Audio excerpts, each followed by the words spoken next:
Welcome back, everyone. We have heard about how to beat deflation, but now let's see how that advice is being put into action. Joining us on set now are three money managers who grapple with that question every single day. Mike Burnick is the Director of Research and Client Communications at Weiss Capital Management. John Browne is the Senior Market Strategist at Euro-Pacific Capital and a former member of the British Parliament. And Sherman Goodrich is Vice President at Franklin Templeton Investments. Welcome to all of you, gentlemen. Thank you, Jim. Thank you. First of all, I want to ask each of you whether you see deflation as a clear and present danger in today's economy and whether you're guarding against it in your own portfolios. Let's start with you, Mike. Sure. That's a great question, Jamie. I think there's no question that deflation is probably one of the biggest threats that investors face to their wealth today. And the problem is many don't realize it. You know, they think it's just a temporary, transitory phase. I think it could be with us for years to come, and people need to be prepared for that. You know, they need to protect their wealth as job one. Sherman, you agree? Well, absolutely. Mike's right. I mean, this is a recovery that is happening, but very slow. It's not a normal recovery. Normally, GDP growth should be much better based on the amount of money that we've been throwing at the economy. I mean, we're looking at 2.5%. That's pretty low considering what kind of money we've thrown. We got high unemployment, so people aren't spending like we'd like to see. So this is definitely going to be a prolonged, slow growth economy. John? Yes, well, I agree with both Mike and Sherman, except if it's possible, I'm even more bearish. I think deflation is the biggest threat facing investors by far. I think there are two tectonic struggles going on, huge struggles. The first is the basic thing between government manipulation and misinformation against economic reality. And that real economic reality has a fatal mix. We've got consumers that are in shock with money supply dropping like a stone, 9.6% down in the last 2 months together.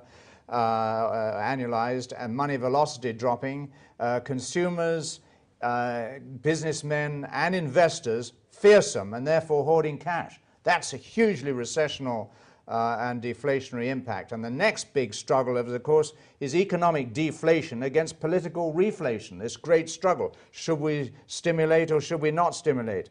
And basically, this stimulus, in my view, is costing, every dollar of stimulus cost is sucking out $2.5 out of the private sector. So the more they stimulate, the more they're killing the economy, and therefore pushing recession towards depression. And I think deflation is going to be very much deeper and by far the greatest threat to an investor. You know, that's a great point you make, Sherman, about the money supply. It's true. I mean, the first thing that everybody thought of when the Fed started, you know, firing up the printing presses a few years ago was we're going to see hyperinflation right around the corner. But in fact, all this money they've created is sitting locked up on bank balance sheets. They're not lending the money out because there's no demand from the part of consumers or businesses. Businesses have enough cash. Consumers have way too much debt. They're paying back debt, not taking out new loans. So all this money is locked up. As you said, the velocity, the turnover in the real economy, the money supply is virtually nil right now. That's a classic sign of deflation, not inflation. Yeah, and it's a terrific point, in my view, as to why there's no inflation now. Because as you say, the difference between money base, right, monetary base, which is between the Fed and all the banking system, and that big barrier before it goes out into the main street. Right. And that big barrier, then that's money supply. And the banks are not lending. Because why would they lend when they can make a 3% spread on capital?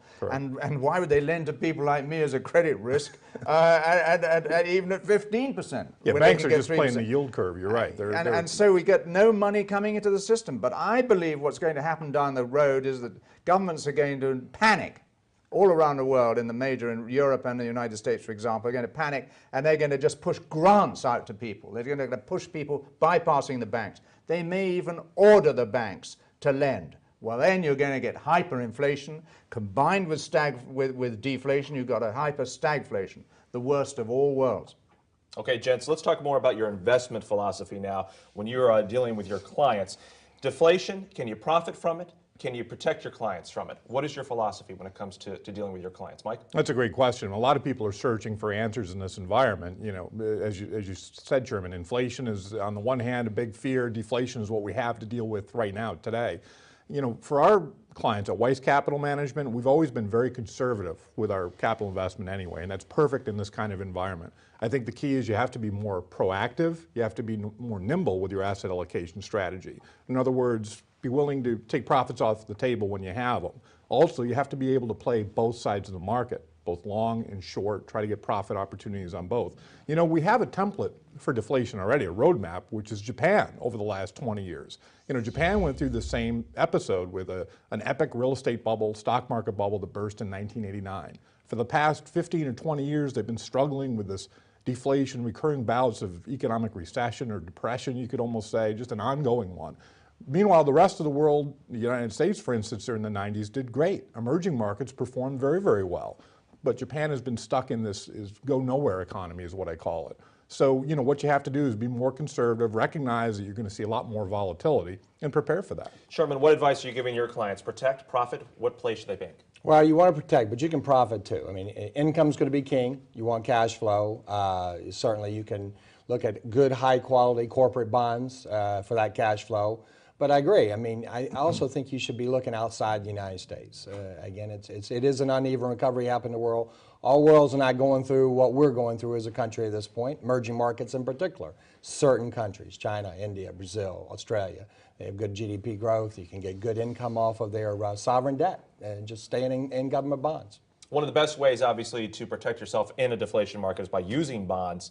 How should investors position themselves in the bond market? Let's go to you, John. Well, I'm just a little more bearish than Mike and Sherman. I agree with all of what they say, but I'm just more bearish. And I have two types of clients, basically. Conservative clients who are more interested in return of their capital rather than a return on their capital, and people are prepared to take risks and will trade. And there's been great trading markets because there's a huge volatility, which is great for trading. Right.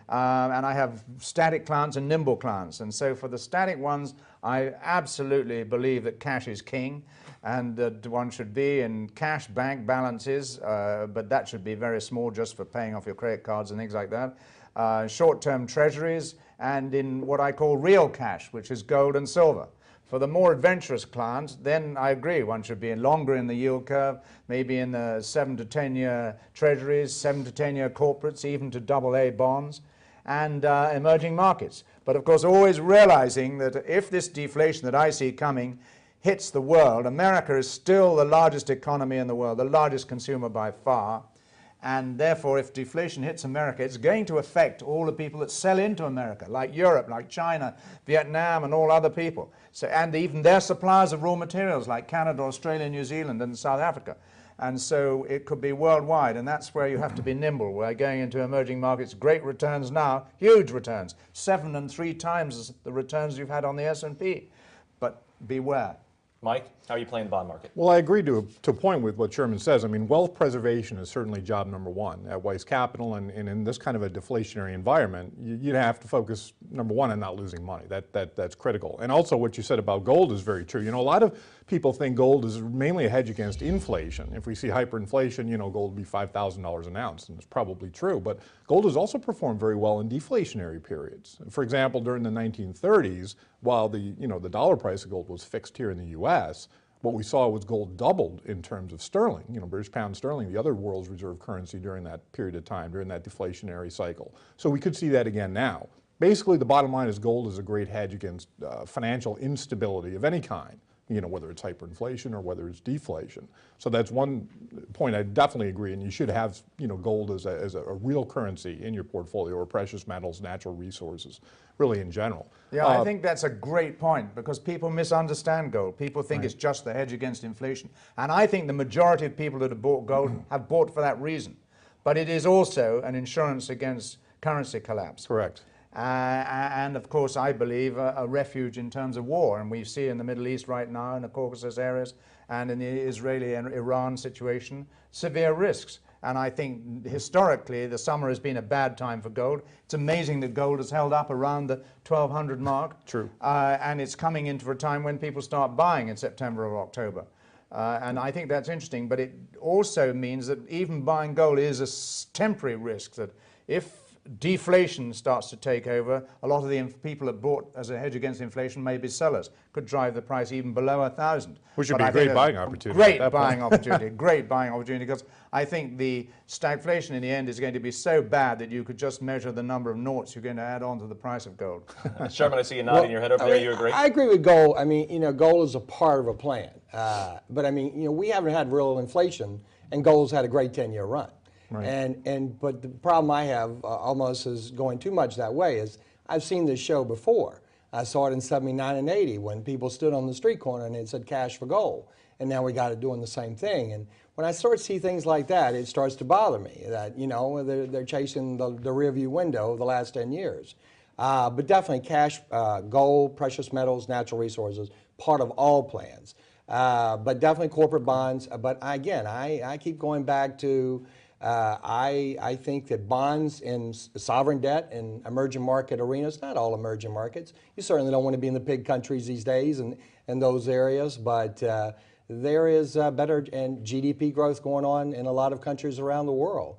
And, you know, you have to worry about currency. Obviously, in a deflation environment, currency is going to have problems. But I think you have to be nimble there, too. You know, moving, you know, the dollar is going to move different against all different kinds of currencies. So being long or short is not a bad way to play that environment. Yeah, Jamie, may I just add one point to that? Because I totally agree. And Sherman comes from a great shop. Templeton's a real innovator. But it's just that I believe, and this is a central point when I argue about gold and things like that, and people think it's irresponsible to have so much of a portfolio in gold. It's not true diversification thing. It's that this time I think it's different. I mean, if you just look at the unemployment figures, normally we'd be recovering within 10 months of the stimulus. Now we're 33 months into the stimulus and no recovery at all in unemployment.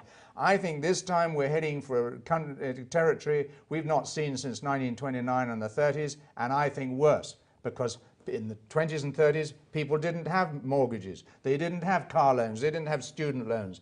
They lived on cash. And so they had less deleveraging to do, and governments weren't so highly borrowed. I mean, $1 trillion, if you had $1 trillion and you counted them at one a second, it'd take you 31,000 years to count them. You know, that's how big it is. That's definitely true, John, in the developed countries. As you said, the United States certainly is in that problem. Japan has been in that problem for decades now. Europe as well, very slow growth, high debt, high unemployment. But a lot of these countries in the emerging part of the world where we're focusing in some of our diversified income strategies, for example, you know, as you mentioned, Sherman, the bonds from these countries, they don't have the problems we have. In many ways, they have the opposite problem. Their economies are growing too fast. China's trying to find ways to slow down their economy. India and Brazil have raised rates recently, trying to slow down their economies. They're growing too fast.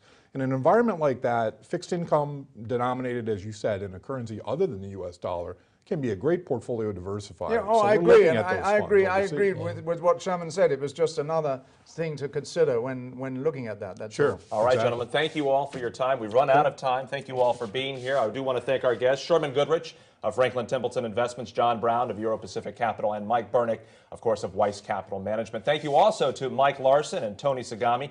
If you have a question for any of this week's guests or a suggestion for a topic that you'd like us to cover, just email us at weissmoneynetwork@weissinc.com. Next week, we're taking a look into the future. Our experts lay out their predictions for the news and trends that will move the markets for the rest of 2010. Plus, how will the economy affect the November elections and vice versa?